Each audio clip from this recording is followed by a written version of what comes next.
إن الحمد لله نحمده ونستعينه ونستغفره ونعوذ بالله من شرور أنفسنا ومن سيئات أعمالنا. من يهده الله فلا مضل له ومن يضلل فلا هادي له، وأشهد أن لا إله إلا الله وأشهد أن محمدًا عبده ورسوله. فإن خير الحديث كتاب الله، وخير الهدي هدي محمد صلى الله عليه وسلم، وشر الأمور محدثاتها، وكل محدثة بدعة، وكل بدعة ضلالة، وكل ضلالة في النار. فأعوذ بالله السميع العليم من الشيطان الرجيم. بسم الله الرحمن الرحيم. يعلم خائنة الأعين وما تخفي الصدور. رب اشرح لي صدري ويسر لي أمري واحلل عقدة من لساني يفقهوا قولي. سبحانك لا علم لنا إلا ما علمتنا إنك أنت العليم الحکیم. حاضرین جمعہ، بزرگوں اور ساتھیوں، ہم جس رب کے ساتھ معاملہ کرتے ہیں وہ ہمیں دیکھ رہا ہے. اس کی ایک صفت ہے البصیر، سب کچھ دیکھنے والی ذات.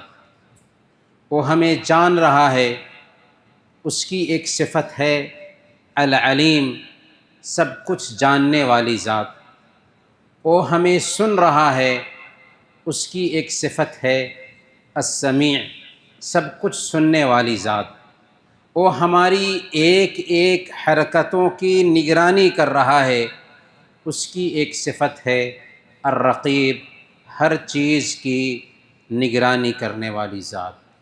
آج جو CCTV کیمرے ہوتے ہیں ان کی نگرانی محدود ہوتی ہے، لیکن رب کی نگرانی ایسی ہے کہ 70 دروازے بھی بند ہوں وہاں بھی ہمیں جان رہا ہے، ہماری باتوں کو سن رہا ہے، ہمیں دیکھ رہا ہے اور ہماری حرکتوں کو کیچ کر رہا ہے. یہ ایک مسلمان کا وہ ٹھوس عقیدہ ہے کہ جس کے بغیر مسلمان بن ہی نہیں سکتا.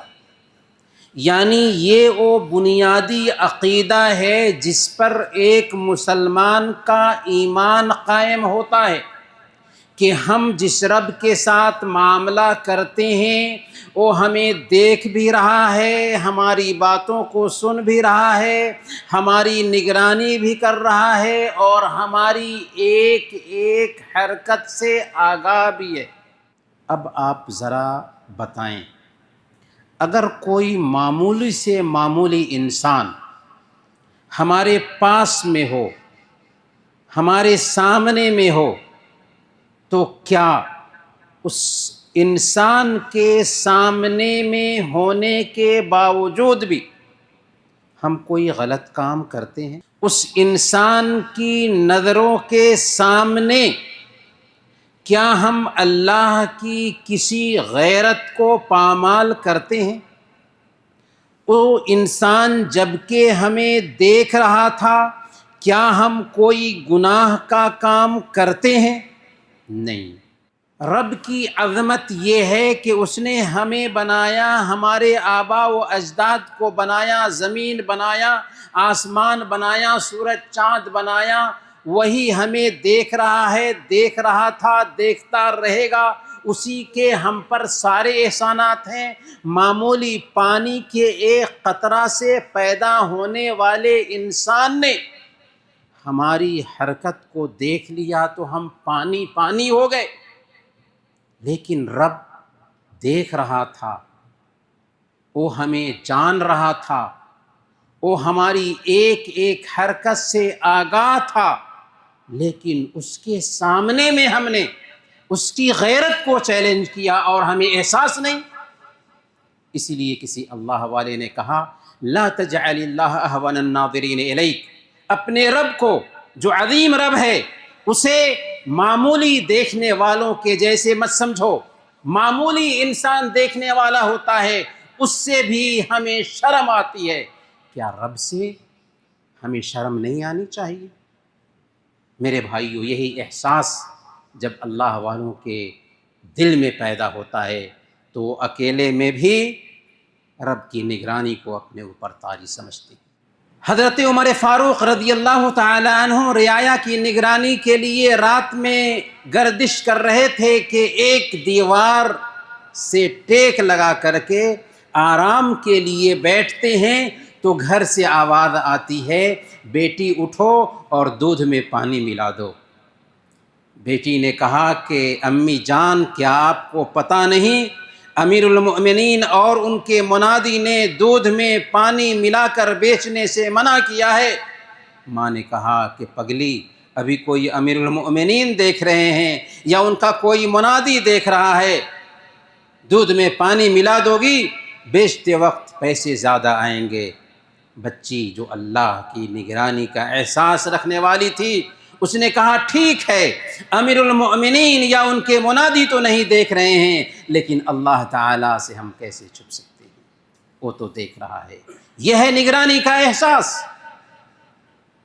امیر المؤمنین ہی ایک سفر میں ہیں، عبداللہ بن دینار کہتے ہیں کہ ہم ان کے ساتھ تھے، پہاڑی سے ایک چرواہا دیکھنے کو ملا۔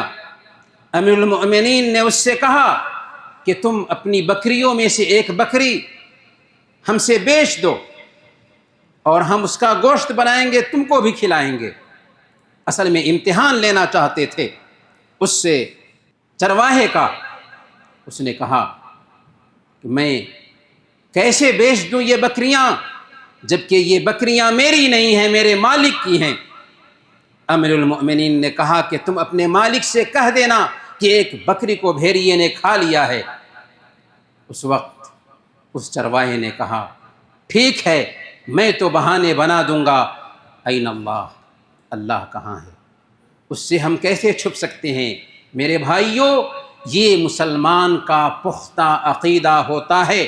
جب یہ عقیدہ ہوتا ہے تو اس کے کمرے میں کوئی اس کو سدھارنے نہیں جاتا، بلکہ کمرہ بند ہوتا ہے، وہاں پر بھی اس کی حالت وہی ہوتی ہے جو عام لوگوں کے سامنے میں ہوتی ہے۔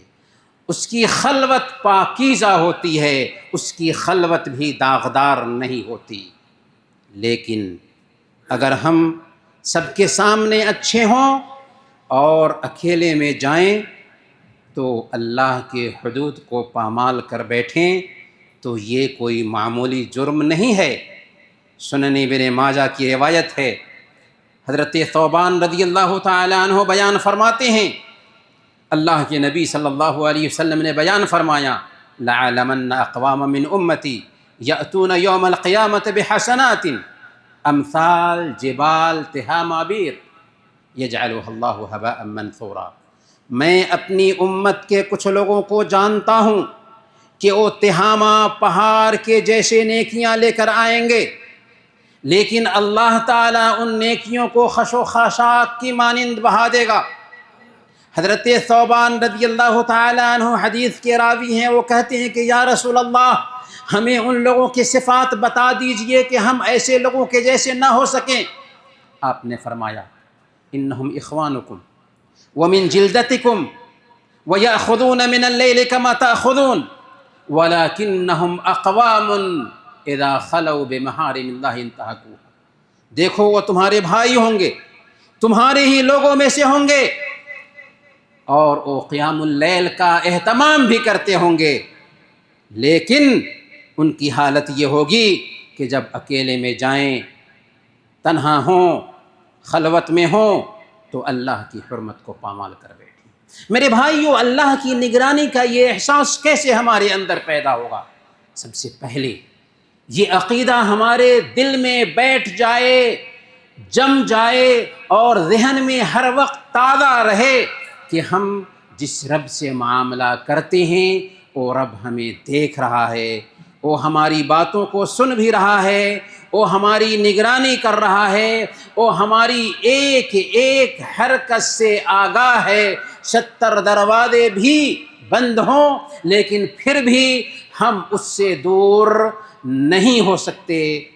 یعلم خائنۃ الاعین وما تخفی الصدور، وہ آنکھوں کی خیانت کو اور دلوں کے سینوں کے چھپے ہوئے بھیدوں کو بھی جانتا ہے۔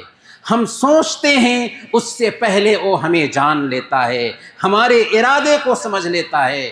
یہ احساس ہوگا تو عجیب طریقے سے ہمارے اندر اکیلے میں بھی رب کی نگرانی کا احساس ہوگا۔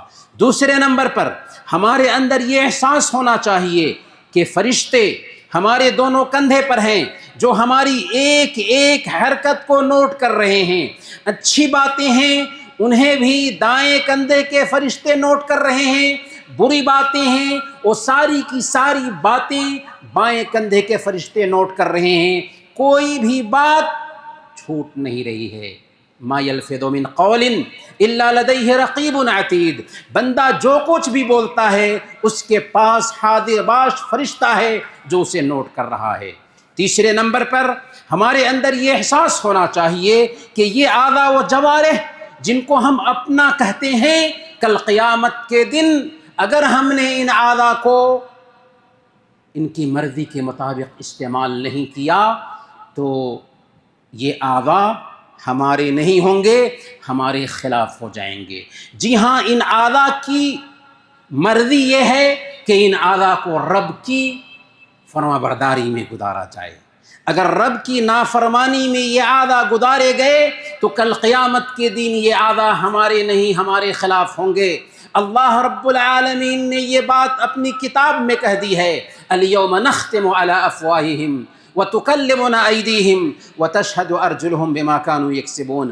آج ہم ان کی زبان پر مہر ڈال دیں گے، ان کے ہاتھ بات کریں گے، ان کے پیر بات کریں گے ان چیزوں کے بارے میں جو کیا کرتے تھے۔ گویا کہ ہمارے جسم کا ایک ایک حصہ ہمارے خلاف گواہی دے گا اگر یہ عضو رب کی نافرمانی میں گزرے ہوں تو، استعمال ہوئے ہوں تو۔ اسی لیے صحیح مسلم کی روایت ہے، بندہ جب اپنے اعضاء و جوارح کی گواہی سنے گا تو وہ کہے گا بعدا لکن وسحقا فعنکن کنت عنادل، تو رسوا ہو، تو برباد ہو جائے، میں تجھے ہی لذت پہنچانے کے لیے یہ سب کیا کرتا تھا۔ تو رسوا ہو، تو برباد ہو جائے، میں تجھے ہی لذت پہنچانے کے لیے یہ سب کیا کرتا تھا۔ میرے بھائیوں، یہ اعضاء آج ہمارے سمجھے جاتے ہیں، کل ہمارے نہیں ہوں گے اگر انہیں ہم نے اپنی مرضی کے خلاف استعمال کیا تو۔ اگر یہ احساس پیدا ہوتا ہے، عجیب طریقے سے ہم اپنی خلوت کو داغدار کرنے سے بچیں گے۔ چوتھے نمبر پر یہ احساس پیدا ہو کہ یہ دھرتی جہاں پر ہم بستے ہیں، جہاں پر ہم بیٹھتے ہیں، جس پر ہم سوتے ہیں، یہ دھرتی بھی کل قیامت کے دن ہمارے خلاف گواہی دے گی۔ یومئذ تحدث اخبارہا، زمین اپنی خبریں بیان کریں گی۔ اللہ کے نبی صلی اللہ علیہ وسلم نے سنن ترمذی کی روایت کے مطابق بیان فرمایا کہ زمین کی خبریں یہ ہے کہ بندے نے جو کچھ بھی زمین پہ کیا ہوگا، زمین کہے گی کہ اے اللہ، فلاں بندے اور فلاں بندی نے فلاں دن فلاں فلاں جگہ پر ایسا ایسا کیا تھا۔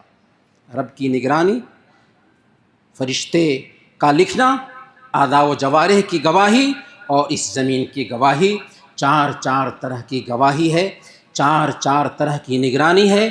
اگر اس نگرانی کو ذہن میں بیٹھائیں گے تو ہماری خلوت داغدار نہیں ہوگی۔ اللہ تعالیٰ سے دعا ہے کہ اللہ تعالیٰ ہم سب کی خلوت پاکیزہ رکھے۔ آمین۔ وصلی اللہ علی نبینا محمد وعلی آلہ وصحبہ اجمعین۔ بارک اللہ لنا ولکم فی القرآن العظیم ونفعنا وإیاکم بالآیات والذکر الحکیم، انہ تعالی جواد کریم ملک بر رؤوف الرحیم۔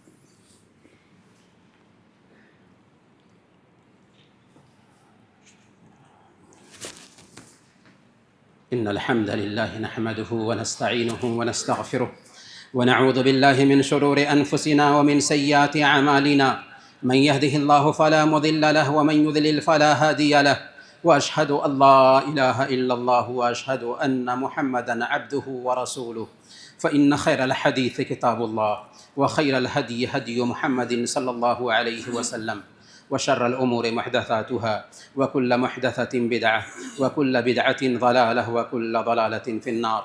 فأعوذ بالله السميع العليم من الشيطان الرجيم.